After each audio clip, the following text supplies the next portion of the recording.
El taxi me depositó en la intersección de Insurgentes y Reforma, donde las grandes mansiones antiguas de la Condesa resplandecían con adornos navideños.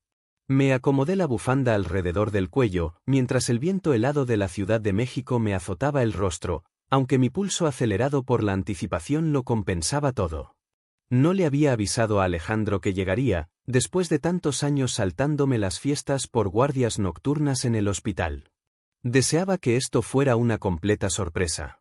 Arrastré mi maleta compacta por la acera limpia hacia la residencia de los Vargas, con sus ventanas emitiendo un brillo ámbar que contrastaba con la nieve cayendo suavemente.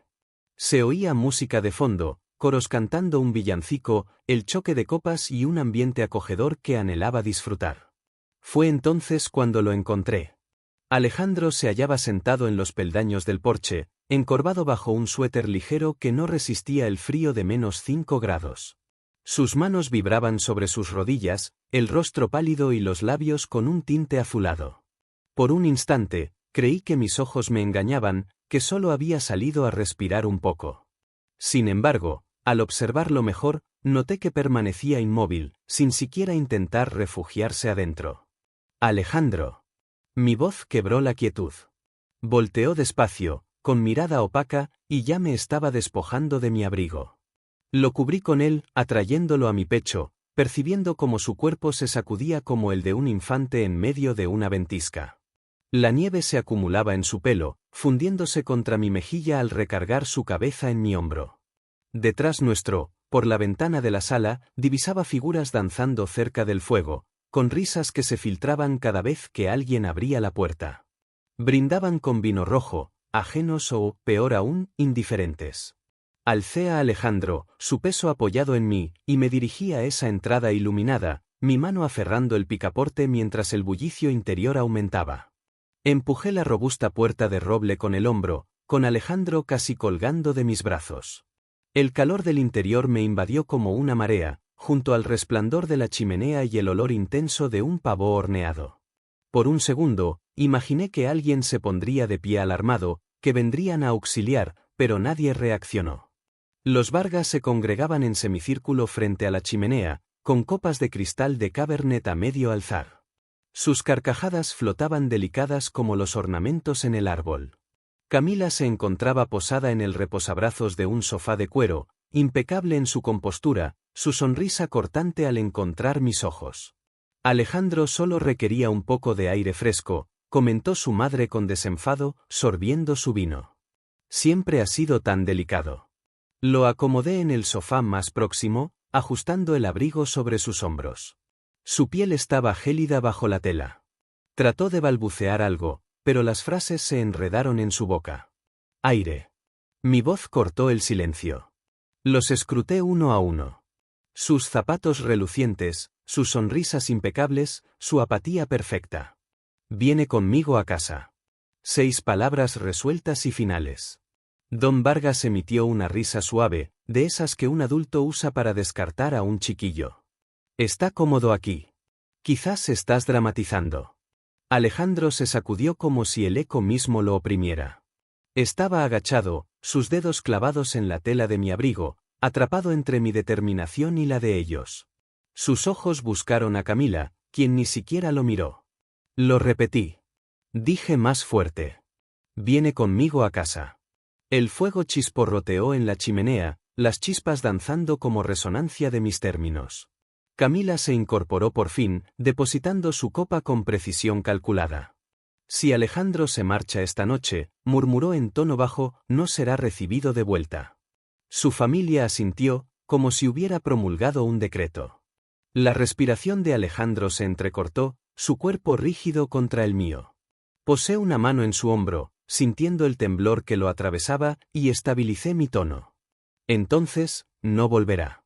La habitación cayó en mutismo, el gravedad de las palabras posándose como polvo. Y lo atraje más cerca, como preparándonos para lo venidero. Me aproximé al perchero cerca de la entrada, aún sosteniendo a Alejandro. Su chaqueta no estaba allí, solo bufandas de los Vargas y un abrigo lujoso de lana alineado perfectamente. ¿Dónde está su chaqueta? Inquirí con voz afilada. Camila apuntó hacia la cocina. Probablemente la olvidó en el mostrador. Siempre extravía sus pertenencias. Su timbre era dulzón sobre metal. Guié a Alejandro conmigo, sus pasos vacilantes hasta la amplia isla de mármol. Su chaqueta yacía doblada en un rincón, pero algo más captó mi atención. Una hoja de papel cuadriculado, arrugada y desgastada, atrapada bajo un pisapapeles de vidrio. En la cima, con la caligrafía de Alejandro, la palabra acuerdo. La saqué antes de que intervinieran. Columnas de normas llenaban la página, horarios para despertar, chores asignados, horas logueadas para aportes al hogar. Una anotación sobre fondos transferidos directamente a una cuenta compartida supervisada por la familia Vargas. Al pie, la firma vacilante de Alejandro junto a la de Camila. Mi pecho se contrajo. ¿Qué es esto? Camila avanzó un paso, su voz serena como ensayada. Es responsabilidad. A Alejandro le agrada la rutina, lo hace sentir productivo. Volteé la hoja hacia él. Alejandro. Sus ojos bajaron al piso. No contestó, solo tiró de la manga de su suéter como queriendo evaporarse en ella. ¿A esto llamas rutina? Pregunté, mi voz elevándose pese a mí. Han transformado su existencia en un catálogo de autorizaciones. Don Vargas se removió en su asiento, impasible. Los jóvenes precisan disciplina, Sofía. Algunos no la hallan por sí solos. Los hombros de Alejandro se hundieron más. La luz de la chimenea desde la otra habitación iluminaba su cara pálida, acentuando las ojeras bajo sus ojos.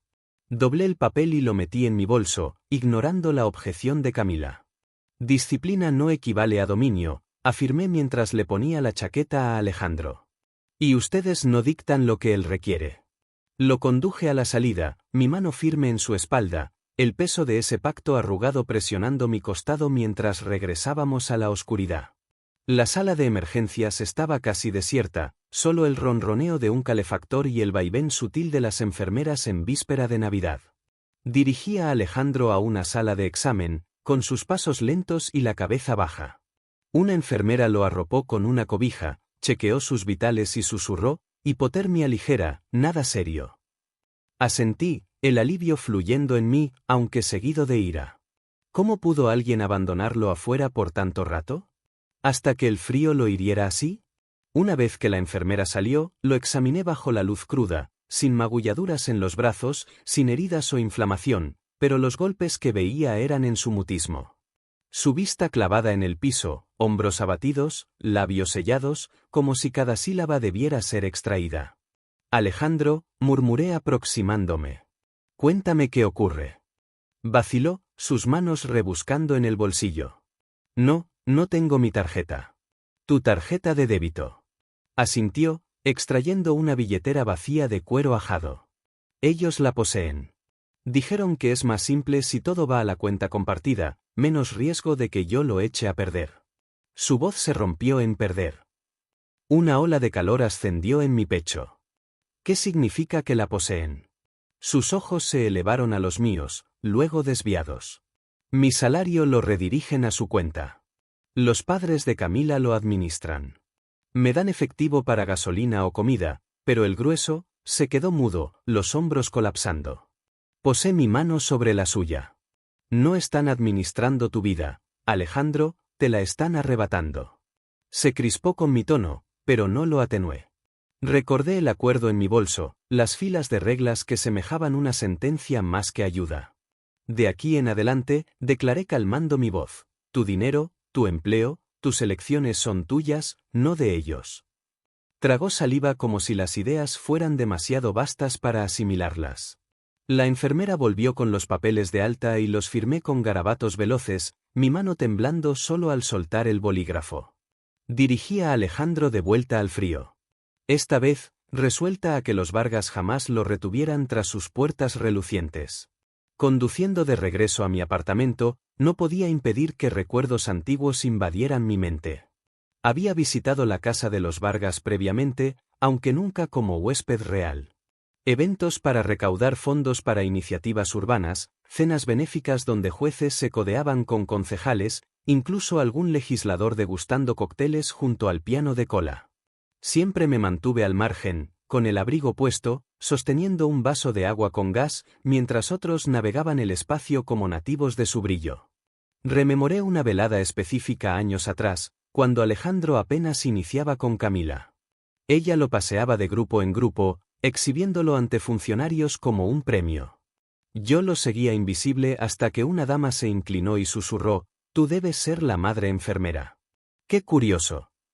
La sonrisa subsiguiente fue cortés, pero el desdén subyacente me congeló. Nunca fui destinada a encajar en su círculo.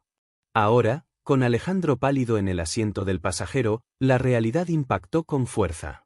No solo me habían marginado a mí, lo habían absorbido por completo a él. Al día siguiente, volví a su barrio para recoger la maleta que abandoné en el porche. La nieve aún cargaba las aceras, amortiguando los sonidos. Al inclinarme por el asa, una voz llamó desde el otro lado de la valla. «Señora Mendoza». Era el señor López, vecino de los Vargas, abrigado en una parca pesada con una pala en mano. Se acercó, bajando la voz. «No debería comentar mucho, pero necesitan saberlo. Ellos charlan, incluso alardean. Dicen que Alejandro precisa disciplina, que le imparten responsabilidad a la fuerza». Arrugó los labios. No me pareció correcto, pero lo disfrazaban de chiste. Mi puño en la maleta se apretó hasta que el cuero me lastimó la palma. «Gracias», respondí suavemente, aunque la furia quemaba en mi interior. De regreso en mi cocina, desplegué el acuerdo sobre la mesa, alisando los dobleces con la mano. Añadí una hoja a un cuaderno fresco, fecha, hora, lo que López había revelado. Registré cada frase que Alejandro me confió en la clínica, cada pormenor validado por la enfermera. Almacené copias de sus talones de pago de una carpeta antigua que le había suplicado guardar. Paso a paso, construía un archivo de la verdad. Alejandro dormía inquieto en el cuarto contiguo, su respiración errática. Me desvelé hasta tarde, la pluma raspando el papel, pues sabía que esta familia no solo era cruel, sino poderosa, y el poder en la Ciudad de México torcía normas a su antojo. Requeriría más que ira para confrontarlos. Para la tarde siguiente, el cuaderno iniciado ya se engrosaba con páginas, pero sabía que las anotaciones solas no resguardarían a Alejandro. Conduje al centro, a la comisaría de la Ciudad de México, con la nieve volviéndose aguanieve bajo mis ruedas, y llevé mi carpeta dentro. El área de espera olía levemente a café y antiséptico. Un oficial joven en el escritorio alzó la vista y por un instante no lo identifiqué. Hombros amplios, cabello corto, pero al sonreír, reconocí al muchacho que pedaleaba frente a nuestra casa cada verano. «Señora Mendoza», su voz denotó sorpresa. «Soy Carlos Rivera, ¿me recuerda?» «Por supuesto», dije aliviada. «Creciste en la casa vecina en Narvarte». Asintió y indicó una sala de entrevistas. «Pase, dígame qué sucede». Relaté el relato en segmentos firmes, aunque internamente mi corazón martilleaba. Le describí cómo hallé a Alejandro en el porche bajo un frío polar, como los Vargas lo minimizaban. Detallé el presunto pacto, los cheques redirigidos a su cuenta, como las palabras se atascaban en su garganta al tratar de justificarse. Carlos oyó sin interrumpir, su pluma tamborileando levemente en la libreta. Al concluir, frunció el ceño. «Lo que narra es control financiero, aislamiento, negación de recursos, coincide con pautas de abuso coercitivo. No siempre deja huellas visibles, pero es auténtico.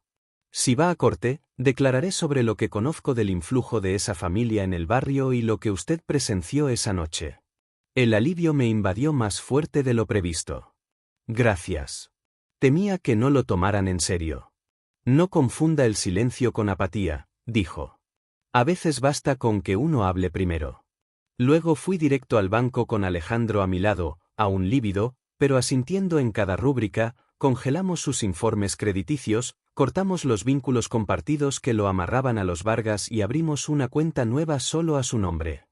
El banquero empujó la nueva tarjeta de débito sobre el escritorio y Alejandro la tomó como un objeto delicado, sus dedos vibrando. Era un rectángulo plástico modesto, pero en ese instante simbolizaba la libertad. No tardaron mucho los Vargas en contraatacar. Para la semana de Año Nuevo, su letrado interpuso una querella alegando que yo retenía a Alejandro en contra de su deseo. La palabra empleada fue secuestro, en negritas en los papeles judiciales que me impactaron como un golpe al estómago. La Ciudad de México nunca ha sido tan vasta, ¿verdad? En realidad, los rumores viajan más veloz que un río en primavera. En el supermercado capté miradas laterales, el leve giro de una cabeza, una columna de cotilleos gratuitos insinuaba que había entrometido en un matrimonio irreparable. Doblé el diario, lo hundí en mi bolso y me convencí de que no importaba. Pero el escozor me persiguió hasta casa. Una noche, al abrir la puerta de mi apartamento, un sobre yacía en el suelo sin remitente. Adentro, una hoja garabateada con marcador negro, devuélvelo o lo lamentarás. Alejandro me halló sosteniéndola, mi mano crispada contra el papel. Su cara se blanqueó. Jamás se detendrán, musitó. Quizás deba volver. Tal vez sea más sencillo. Lo sujeté del brazo antes de que se apartara. Más sencillo. ¿Para quién? Para ellos. ¿Para quienes te dejaron el arte afuera mientras reían al calor del fuego? Sus ojos centellearon, amplios y culpables. No deseaba generar conflictos. No eres un conflicto, afirmé con resolución, acunando su mejilla para que no evadiera la mirada. Eres mi hijo y tu dignidad no se negocia. Se inclinó ligeramente hacia mi mano, como recordando cómo recibir calidez. Archivé la nota amenazante en mi carpeta con el resto de pruebas. Era otra pieza de evidencia, un aviso de que esta batalla ya no era personal. Me quedé con Alejandro hasta que su respiración se normalizó. Luego retorné al escritorio donde el cuaderno aguardaba la próxima anotación. El edificio del Tribunal Superior se erguía gris contra un cielo que escupía aguanieve. Dentro, las luces fluorescentes zumbaban como preparándose para el conflicto. Me senté con Alejandro a mi lado, sus manos entrelazadas en el regazo. Mi abogada, la licenciada Ortiz, extendió nuestros documentos sobre la mesa con exactitud entrenada, reportes médicos de la clínica, copias de talones de pago desviados a la cuenta de los Vargas y la impresión de un texto, duerme afuera hasta aprender respeto. Al otro lado del pasillo, los Vargas formaban fila, su abogado impecable en traje azul marino. Retrato a Alejandro como vulnerable, inestable, fácilmente manipulable. Su voz era equilibrada, sus términos refinados. Esto no es maltrato, su señoría, es una familia comprometida procurando instilar responsabilidad. Lamentablemente, la señora Mendoza no distingue su papel maternal de la madurez de su hijo y lo manipula para romper vínculos. Sentía a Alejandro menguar a mi lado, el peso de esas imputaciones aplastándolo. La licenciada Ortiz se adelantó, su voz nítida y firme. Los hechos son claros: denegación de acceso financiero, aislamiento social, exposición a riesgos de salud. No son hipérboles maternas, son esquemas de dominación. Por un extenso instante, Alejandro guardó silencio. Su garganta se movía, pero sin sonido.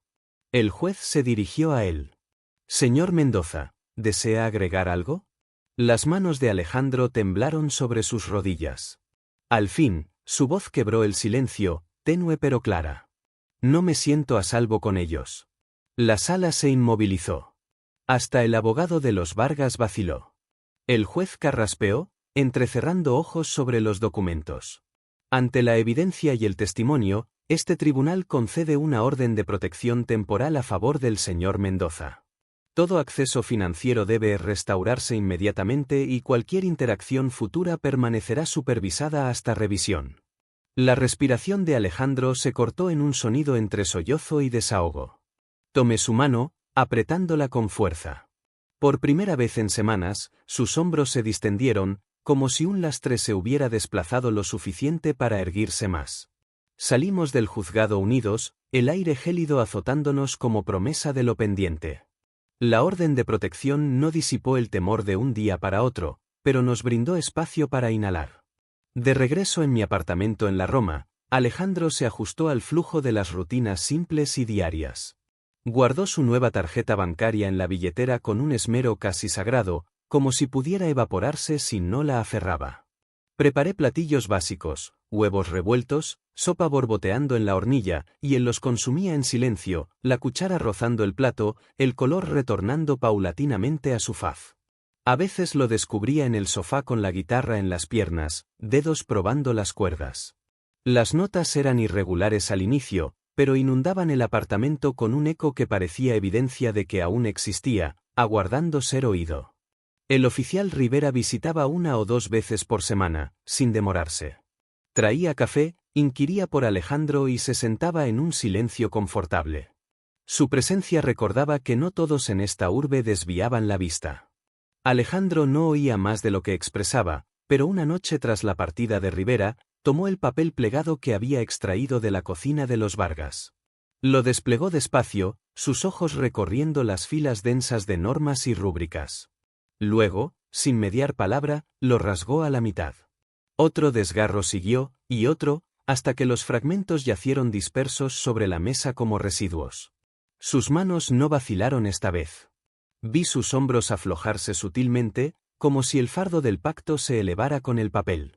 Por primera vez, se reclinó en la silla, el pecho elevándose en algo afín a la serenidad.